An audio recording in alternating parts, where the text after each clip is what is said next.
Hi everyone, thanks for your interest in making birdhouses. If you're interested in attracting wildlife to your yard, birds, butterflies, bees, and other good insects, then you really need to get the Greener View Gardening book and read the chapter on wildlife and the chapter on landscaping and sustainable landscaping.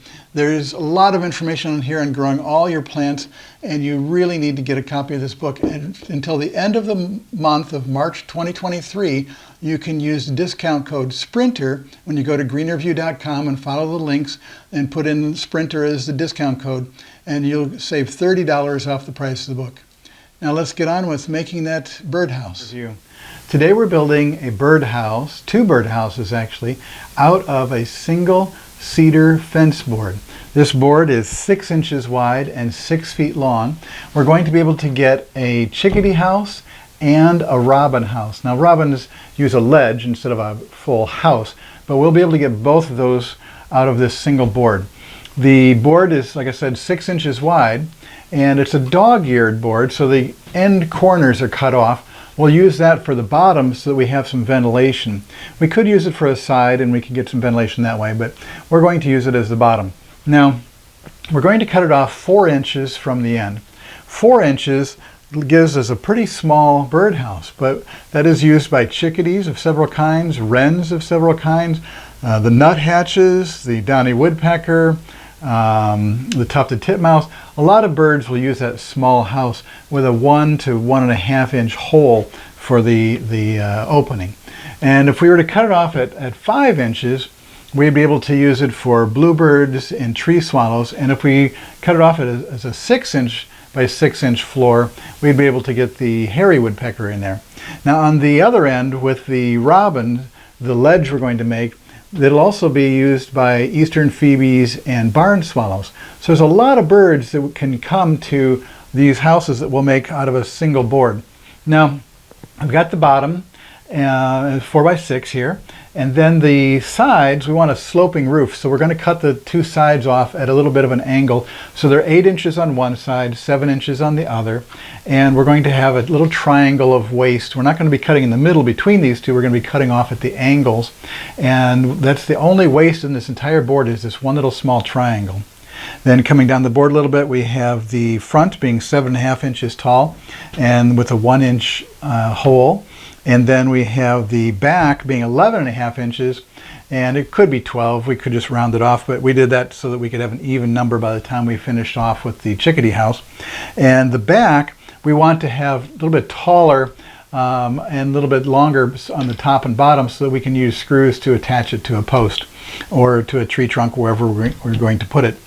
Then the top of the chickadee house being 8 inches lets us have a little bit of an overhang in the front.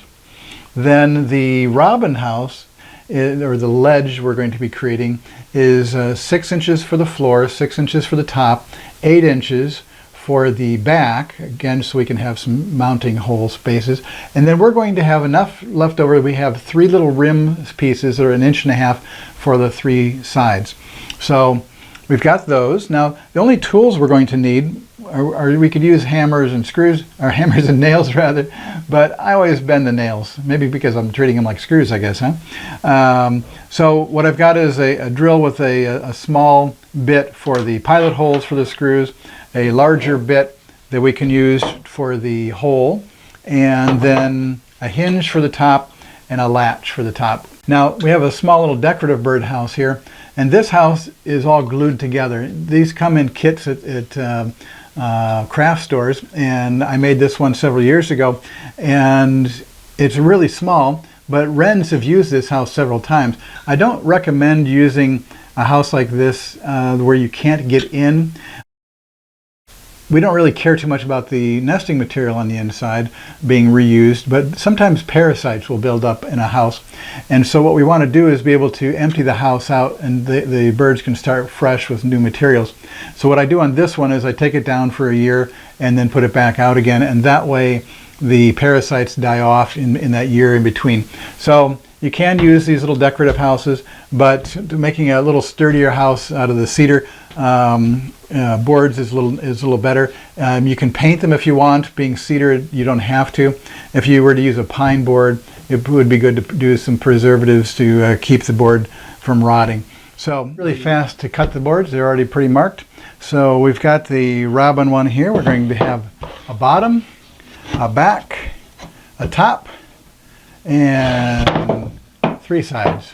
So this will be easy to do. We just need to pre-drill the pilot holes for the screws and we'll be done.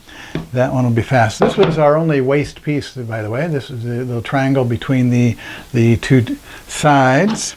We have our bottom piece, our 2 sides go like this. Our back is going to go back here and the top is going to go on here. It's going to have an overhang, and then the front. So it's going to be a fast and easy one to do too. So next thing to do is drill all the holes and put it all together.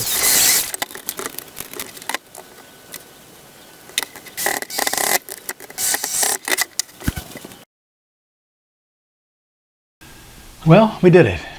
We have a robin shelf that'll get phoebes and barn swallows, depending on where you put it and if the birds are in your area in the first place, of course. But this is a simple one and nice and easy to do. The chickadee house, wren house, smaller birds like that will find this really great. Now we do have only a 1-inch hole. If you want to keep out house sparrows, you have to stay under 1.25 inches. If you want to keep out, and probably even 1 1/8 inches in diameter. If you want to keep out starlings, you have to stay under 1.5 inches. So we want to keep this small for those smaller birds.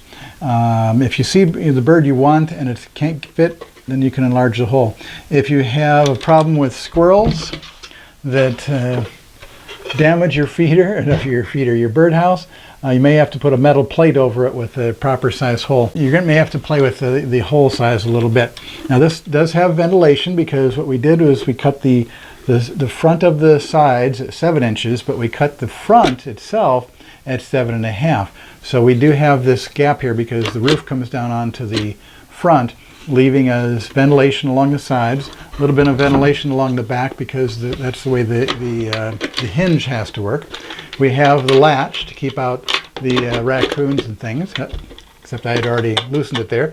But that's the way the hinge works, with the little gap there. And then we have drainage and ventilation holes in the bottom because of the dog-eared fence board that we were using in the first place. So we've got good ventilation, we've got good insulation because of the wood. We've got a space in the top we can put a hole, and a space in the bottom we can put a hole, so we can mount this onto a post or onto a tree. So, oops, wait a minute, one more thing. I want to make sure you know that we don't use perches on the front. Perches are used by invasive house sparrows and not by our native birds. So we don't want to put a perch on the front. And take any perches off of any other bird feeders that you find that you're going to use. Cut the perch off. Don't use them. They're only used by the invasive birds, not our native birds. And we also do like the overhang, not just for weather, preventing rain and sunlight from getting in the hole, but also for protection from predators, because it helps to have this on here that they can't reach in the hole as easily. So leave an overhang and take off the perch, and your native birds will thank you a lot. And again, thanks for watching. This has been A Greener View.